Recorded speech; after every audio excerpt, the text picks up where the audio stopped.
मुझे शादी के नाम से भी डर लगता था, क्योंकि शादी के नाम पर जो खिलवाड़ लड़कियों के साथ किया जाता था, मुझे उससे खौफ आता था। यही वजह थी कि मैं शादी नहीं करना चाहती थी, लेकिन मेरे बहुत इनकार करने पर भी मेरी शादी कर दी गई। मैं अपने कमरे में बैठी बेतहाशा रो रही थी, हालांकि आज मेरी शादी की रात थी। इस रात हर लड़की बहुत से अरमान और ख्वाहिश लेकर अपने पिया घर नई ज़िंदगी की खुशियों की मुंतज़िर होती है, लेकिन मैं बेहद परेशान थी। मैं इस कदर बदहवासी का शिकार थी कि शौहर की आमद का सोच कर ही मेरा दिल बुरी तरह से कांप रहा था। मेरा जी चाहा कि मैं कहीं छुप जाऊं, जहां मेरा शौहर मुझे ना देख सके। काश कि ये मंज़र मेरी आंखों से गायब हो जाए। मेरा दिल उस वक्त किसी बेलगाम घोड़े की तरह भाग रहा था। बदहवासी की वजह से मेरे हाथ पांव ठंडे हो चुके थे। खौफ के मारे मुझे अपना दम घुटता हुआ महसूस हो रहा था। जब कमरे का दरवाज़ा खुला और मेरे शौहर नवाज कमरे में दाखिल हुए, उन्हें देखकर मेरी आंखों से टप टप आंसू बहने लगे।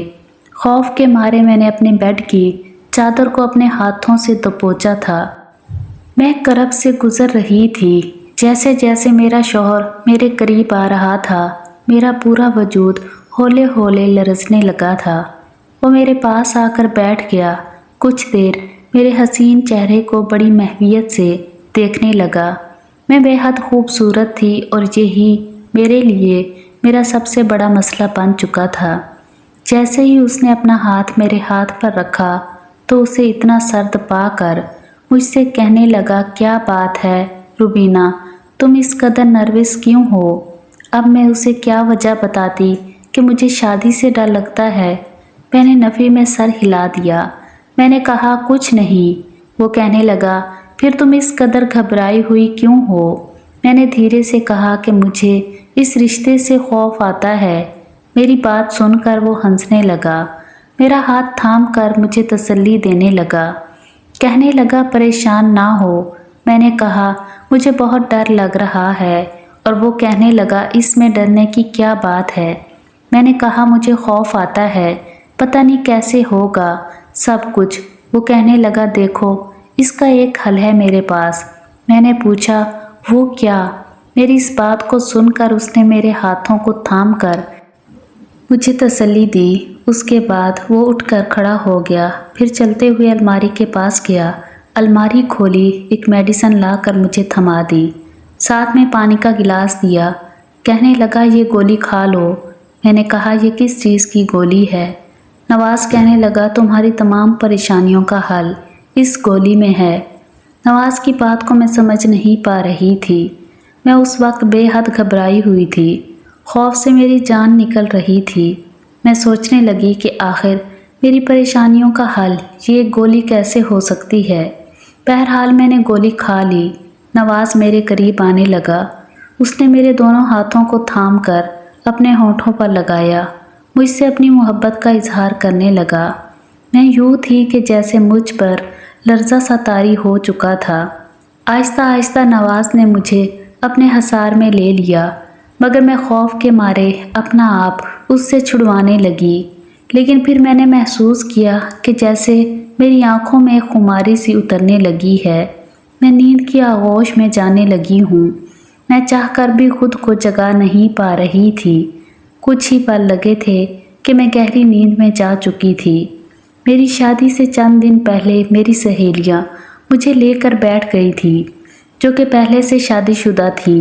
मुझसे कहने लगी कि चंद दिन बाद तुम्हारी भी शादी होने वाली है, इसलिए ज़रूरी है कि हम तुम्हें इस रिश्ते के बारे में आगाह करें। मैं शादी के रिश्ते से बिल्कुल नावाकिफ़ थी, इसलिए जब मेरी दोस्तों ने मुझे इस रिश्ते के बारे में बताया तो मुझे इस रिश्ते से खौफ सा महसूस होने लगा।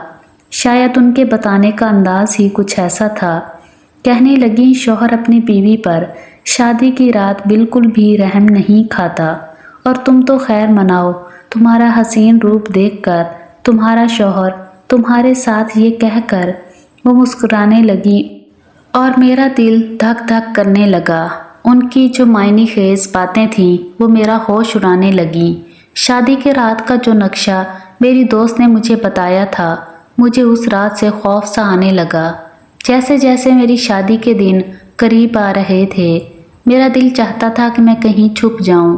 اس لیے شادی کی رات اپنے شوہر کی آمد پر میں بے حد ڈری ہوئی، گھبرائی ہوئی تھی۔ پتہ نہیں وہ میرے ساتھ کیا کرے گا، لیکن نواز نے میری بات کو سن کر اسے سمجھنے کی کوشش کی۔ اس نے مجھے شاید نیند کی گولی کھلائی تھی، جسے کھاتے ہی میں کچھ ہی دیر میں سو چکی تھی۔ مجھے اپنی شادی کی رات بالکل بھی یاد نہ تھی۔ ہاں، اتنا احساس تھا کہ میرے شوہر نے مجھ سے اپنا حق وصول کر لیا ہے، لیکن سچ تو شاید اتنا بھیانک تھا کہ میری سوچ بھی اس تک نہیں پہنچ سکتی تھی۔ بہرحال جب میں صبح اٹھی تو میرا پورا وجود درد سے چور تھا۔ میں نے کروٹ بدلی تو میری کمر میں شدت سے درد کی ٹھیس اٹھنے لگی۔ میں درد سے کراہ اٹھی۔ میرے ساتھ لیٹا ہوا شوہر فوراً اٹھ کر بیٹھا، کہنے لگا، کیا ہوا تمہیں؟ میں نے کہا، پتہ نہیں، میرا سر بہت بھاری ہو رہا ہے۔ یاد کرنے کے باوجود بھی مجھے یہ رات بالکل بھی یاد نہیں آ رہی تھی۔ سمجھ نہیں آ رہا تھا کہ میں اپنے چکراتے سر کو پکڑوں یا پھر اپنی دکھتی کمر کو۔ میں نے بیڈ پر نظر دوڑائی تو میرے ہاتھ میں پہنی کانچ کی چوڑیاں ٹوٹ کر بیڈ پر بکھری پڑی تھیں۔ میں نے بمشکل اپنا تکیہ بیڈ کے کراؤن کے ساتھ لگایا۔ ہاتھوں کو بیڈ پر رکھ کر بمشکل اٹھ کر بیڈ کراؤن سے ٹیک لگا کر بیٹھی۔ میرے بال کھلے ہوئے تھے اور میری بکھری حالت مجھے اس بات کا احساس دلا رہی تھی کہ میرے شوہر نے میرے ساتھ نرمی والا معاملہ نہیں کیا تھا۔ میں چاہ کر بھی اپنے درد کی شدت کو ضبط نہیں کر پا رہی تھی، اس لیے میری آنکھوں سے آنسو بہنے لگے۔ مجھے یوں روتا دیکھ کر نواز بھی اٹھ کر بیٹھ گیا۔ کہنے لگا، دیکھو یہ سب تو ہوتا ہی ہے، تمہیں اپنے آپ کو اس بات کا عادی بنا لینا چاہیے۔ اب خوبصورت بیوی ہو تو انسان کیسے اپنے جذبات پر قابو پا سکتا ہے؟ پھر تم رات کو بہت زیادہ خوف زدہ لگ رہی تھی۔ مجھے لگا اگر میں نے تمہیں میڈیسن نہ دی تو تم مجھے اپنے قریب بھی نہیں آنے دو گی، اور میں اپنی یہ رات برباد نہیں کرنا چاہتا تھا۔ یہ کہہ کر وہ اٹھ کر واش روم میں چلا گیا، لیکن مجھے اپنا وجود اس قابل بھی نہیں لگ رہا تھا کہ میں اٹھ کر کھڑی ہو پاؤں۔ نواز اپنے گھر میں اکیلے رہتا تھا۔ اس کے والدین حیات نہ تھے۔ پہلے تو میرے والد اس رشتے پر راضی ہی نہ تھے۔ کہنے لگے، اکیلا لڑکا ہے، ہمیں تو ایسے رشتے سمجھ میں نہیں آتے۔ لیکن پھر میری والدہ کہنے لگی کہ یہ نوجوان اچھا خاصا کماتا ہے، اپنا گھر ہے، اب اگر اس کے والدین حیات نہیں ہیں تو اس میں اس کا کیا قصور ہے؟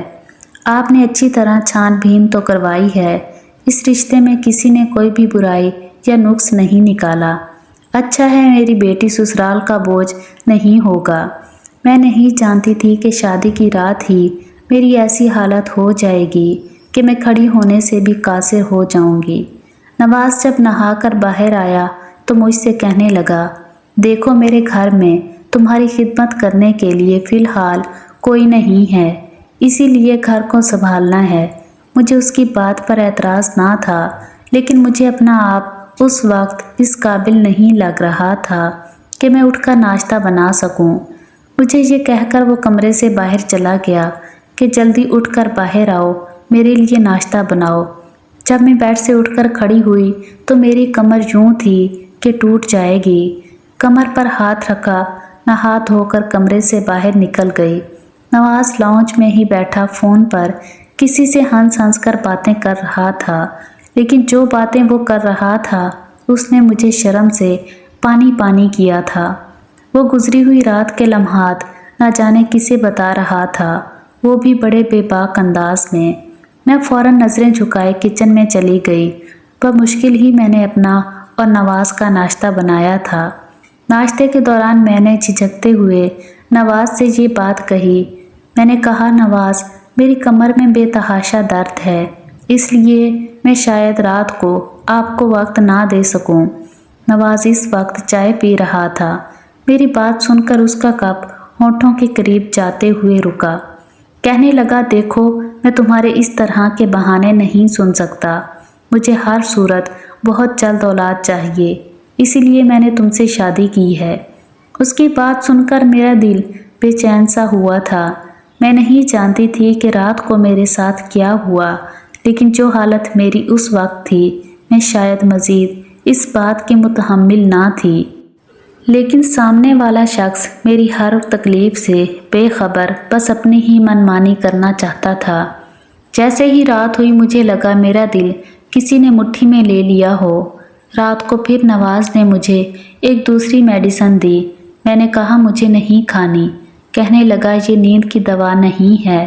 मैंने कहा फिर ये किस चीज़ की दवा है? कहने लगा ये जल्द हामला हो जाने की है। ये सुनकर मैं कुछ देर तो उसकी शक्ल देखती रह गई। आखिर उसे किस बात की जल्दी थी? मेरी शादी को कौन से 3-4 साल बीत चुके थे। अभी मेरी शादी को 4 दिन भी नहीं गुजरे थे। वो मुझे हामला होने की मेडिसिन देने लगा था। मैंने कहा कि अभी तो हमारी शादी को 1 माह भी नहीं गुजरा। वो कहने लगा मैं कुछ नहीं जानता। शायद तुम्हें अंदाज़ा नहीं है कि मुझे कितनी शिद्दत से औलाद की ख्वाहिश है। मैं नहीं चाहता कि मज़ीद वक्त ज़ाया हो। 1 साल पहले मैं ये देखता रहूं कि तुम्हें औलाद हो सकती है या नहीं, और फिर मैं तुम्हें मेडिसिन खिलाऊं। ये कहकर उसने वो मेडिसिन मेरे मुंह में डाल दी। पानी का गिलास मेरे हाथ में थमा दिया। मैंने पानी पीकर वो दवाई अपने अंदर उतारी, लेकिन मुझे हैरत उस वक्त हुई जब गुजरी रात वाली गनूदगी मुझ पर फ़ौरन तारी होने लगी। उस वक्त मेरा दिमाग इस काबिल नहीं था कि मैं ये बात सोचती कि अगर ये दूसरी मेडिसिन थी तो मुझे गनूदगी क्यों हो रही थी। मुझ पर क्यों इतनी शिद्दत से नींद तारी होने लगी थी कि मैं गहरी नींद में जा चुकी थी। लेकिन इस बार गहरी नींद और बेहोशी के आलम में भी अपनी चीखें मुझे अपने कानों में सुनाई दे रही थीं, क्योंकि मेरी कमर में शदीद दर्द उठा था। दर्द की इतनी शिद्दत थी कि गहरी नींद के बावजूद मैं रो रही थी। इस बार मेरी आंख दर्द की वजह से जल्दी खुल गई। उस वक्त मेरी कमर में इतना दर्द था कि मैंने नवाज़ को उठा दिया। मैंने कहा मेरी कमर में बहुत तकलीफ़ है, मुझसे सहा नहीं जा रहा। खुदारा मुझे डॉक्टर के पास ले जाओ। लेकिन वो बेजार सी सूरत बनाए कहने लगा कि अभी तो दिन भी नहीं चढ़ा, तुम क्यों मेरी नींद का बेड़ा गर्क कर रही हो? मैं तुम्हें पेन किलर देता हूँ, तुम वो खा लो। उसने मुझे एक और दवाई दी जिसे खाकर मेरे दर्द में बस ज़रा सा फ़र्क हुआ, इतना कि मैं सो गई। लेकिन जैसे ही मैं सुबह उठी दर्द की शिद्दत फिर से बढ़ने लगी। अब तो ये रोज़ का मामूल बन गया। मुसलसल 8 दिन से मैं इसी तकलीफ़ से 2-4 थी। लेकिन नवाज़ को तो जैसे मेरी किसी तकलीफ़ का कोई एहसास ही ना था। एक दिन वो ऑफिस से वापस लौटा तो मैंने कहा कि मुझे मैके छोड़ दो। मुझे नवाज़ से दूर रहने का बस यही एक बहाना सूझा था। वो कहने लगा सवाल ही पैदा नहीं होता, जब तक मेरी औलाद नहीं हो जाती मैं तुम्हें कहीं भी नहीं भेजूँगा।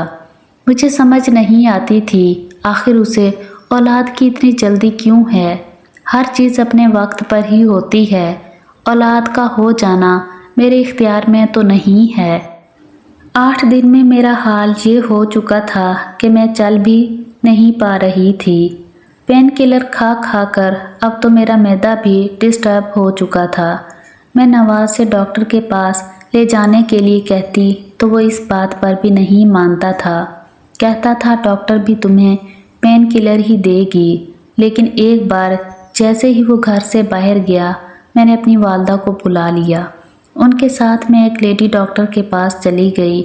मैंने उससे कमर दर्द की शिकायत बताई। मेरा हाथ अभी भी अपनी कमर पर था। मैं 8 दिन से मुसलसल ये तकलीफ़ बर्दाश्त कर रही थी। मेरी डॉक्टर ने जब मेरा मुआयना किया तो अपने कानों को हाथ लगाने लगी। जो बात मुझे डॉक्टर ने बताई वो सुनकर तो मैं सांस लेना भूल गई। मैंने नफ़ी में सर हिलाया। मैंने कहा ऐसा नहीं हो सकता, आपको कोई गलत फहमी हुई है। वो कहने लगी میرے پاس ایسے بہت سے کیسز آتے ہیں، اس لیے میں جانتی ہوں کہ تمہارے ساتھ کیا ہوا ہے۔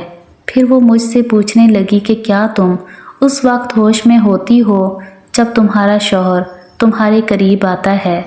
میں نے نفی میں سر ہلا دیا، کیونکہ نواز تو روز مجھے جلد حاملہ ہو جانے کی دوائی دیتا تھا، جسے کھاتے ہی میں غنودگی میں چلی جاتی تھی۔ لیکن جو بات لیڈی ڈاکٹر نے مجھ سے کہی تھی، مجھے اس کی بات سن کر نواز پر شک ہونے لگا۔ وہ کہنے لگی کہ اگر تمہارے شوہر کو تم سے محبت ہے تو وہ تمہیں نیند کی دوا دے کر رشتہ کیوں قائم کرتا ہے؟ اس کی کیا وجہ ہے؟ اس طرح کے سوالات سن کر مجھے نواز پر شک سا ہونے لگا، لیکن یہ میں کیسے جان سکتی تھی کہ کیا سچ ہے، کیونکہ میں اسے پہلے بھی کئی بار وہ میڈیسن کھانے سے انکار کر چکی تھی، لیکن وہ میری ایک نہیں سنتا تھا۔ زبردستی وہ میرے منہ میں میڈیسن ڈال دیتا تھا اور پانی کا گلاس میرے لبوں پر لگا دیتا تھا۔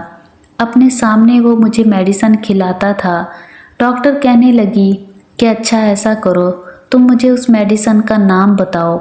تب میں نے سوچا کہ مجھے تو اس میڈیسن کے بارے میں کچھ علم ہی نہیں ہے۔ آج تک نواز نے مجھے وہ میڈیسن دکھائی ہی نہیں تھی۔ وہ تو اپنی الماری میں سے وہ دوا نکال کر مجھے دیتا تھا، لیکن میں نے جب یہ بات لیڈی ڈاکٹر کو بتائی تو وہ ہنسنے لگی، کہنے لگی ایسی کون سی دوائی ہے جو تمہارا شوہر اتنا چھپا کر رکھتا ہے اور روزانہ تمہارے انکار کرنے پر بھی تمہیں کھلاتا ہے؟ تم اپنے شوہر کی حرکتوں پر ذرا غور کرو تو تمہیں میری بات اچھی طرح سمجھ آ جائے گی۔ ڈاکٹر مجھ سے یہ ساری باتیں کہہ رہی تھی۔ میں اس وقت اکیلی اس لیڈی ڈاکٹر کے کمرے میں تھی۔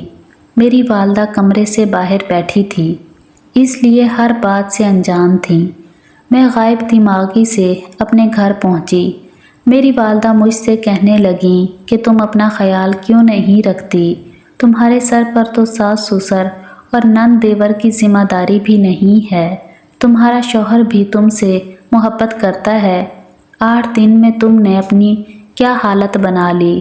تمہاری رنگت بھی بالکل پیلی پڑ چکی ہے۔ اب میں اپنی والدہ کو کیا بتاتی کہ میں کس بڑی مصیبت میں پھنس چکی تھی۔ میرا شوہر کسی وحشی جانور سے کم نہ تھا۔ رات کو مجھے نیند کی دوا کھلا کر میرے ساتھ کھلواڑ کرتا تھا۔ میری والدہ مجھے نصیحت کر کے اپنے گھر جا چکی تھی۔ میں پورا دن ڈاکٹر کی باتوں کو سوچتی رہی، لیکن میرے پاس اس بات کا کوئی حل نہ تھا، اور یہ ایسی بات تھی کہ میں نواز سے کہہ نہیں سکتی تھی۔ مجھے اپنا آپ بالکل بے بس لگ رہا تھا۔ میرا جی چاہا کہ میں اپنی والدہ کے ساتھ ہی ان کے گھر چلی جاؤں، لیکن میری والدہ مجھے کبھی بھی میرے شوہر کی اجازت کے بغیر اپنے گھر لے کر نہیں جاتی۔ میں سمجھ نہیں پا رہی تھی کہ آخر میں کیا کروں، کیا نہ کروں۔ پھر میرے ذہن میں آیا کہ الماری کھول کر دیکھتی ہوں، آخر نواز مجھے کون سی میڈیسن کھلاتا ہے۔ میں فوراً اٹھ کر کھڑی ہو گئی، دھیرے دھیرے چلتی ہوئی کمرے میں آئی، نواز کی الماری کھولی، سامنے ہی اس کے کپڑے پڑے ہوئے تھے۔ میں نے ایک ایک جوڑا اٹھا کر دیکھا، لیکن مجھے وہ میڈیسن کہیں نہ ملی۔ پھر میں نے دراز بھی دیکھ لیے، اس میں بھی اس کے کچھ ضروری کاغذات تھے، لیکن کوئی میڈیسن نہیں تھی۔ لیکن جب میں نے نیچے لاکر کھولنا چاہا تو وہ لاک تھا۔ میں سمجھ گئی کہ وہ دوائی نواز نے اسی لاکر میں رکھی ہے۔ رات کو جب نواز واپس آیا تو اسے کھانا دے دیا، لیکن میری بھوک تو جیسے اٹھ چکی تھی۔ میں نے کھانا نہیں کھایا تھا۔ رات کو سوتے وقت میں نے دودھ کا گلاس پی لیا۔ اس سے پہلے کہ نواز کمرے میں آتا، میں فوراً بیڈ پر جا کر لیٹ گئی اور اپنی آنکھیں بند کر لیں تاکہ نواز کو لگے کہ میں سو چکی ہوں۔ ہو سکتا ہے مجھے سوئی ہوئی دیکھ کر وہ مجھے میڈیسن نہ کھلائے اور نہ مجھ پر نیند طاری ہو۔ آخر وہ رات کو میرے ساتھ کیا کرتا ہے؟ کچھ ہی دیر بعد نواز کمرے میں آیا، مجھے بیڈ پر سوتا دیکھ کر قریب آیا، بازو سے مجھے ہلا کر اٹھانے لگا، کہنے لگا اٹھ کر بیٹھو۔ میں نے آنکھیں کھولیں تو نواز ماتھے پر تیوری چڑھائے मुझे देख रहा था। मैंने कहा, नवाज मुझे नींद आ रही है, मैं सोना चाहती हूँ, मेरी कमर में शदीद दर्द है। मेरी बात सुनकर नवाज कहने लगा, ये बहाने तुम मेरे सामने मत लगाओ, मैं तुम्हें पहले भी कह चुका हूँ, मुझे हर कीमत पर औलाद चाहिए। चलो उठो, मेडिसिन खाओ। मैं उठकर बैठ गई। मैंने कहा, आखिर आपने मेडिसिन अलमारी में क्यों छुपा कर रखी है? मेरी बाकी मेडिसिन के साथ रख दें, मैं खुद खा लिया करूँगी।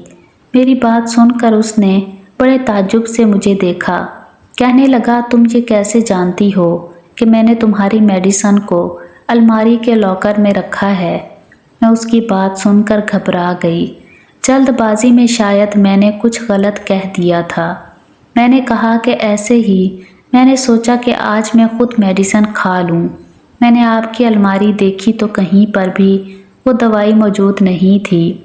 मुझे लगा शायद आपने खुद लॉकर में रखी है।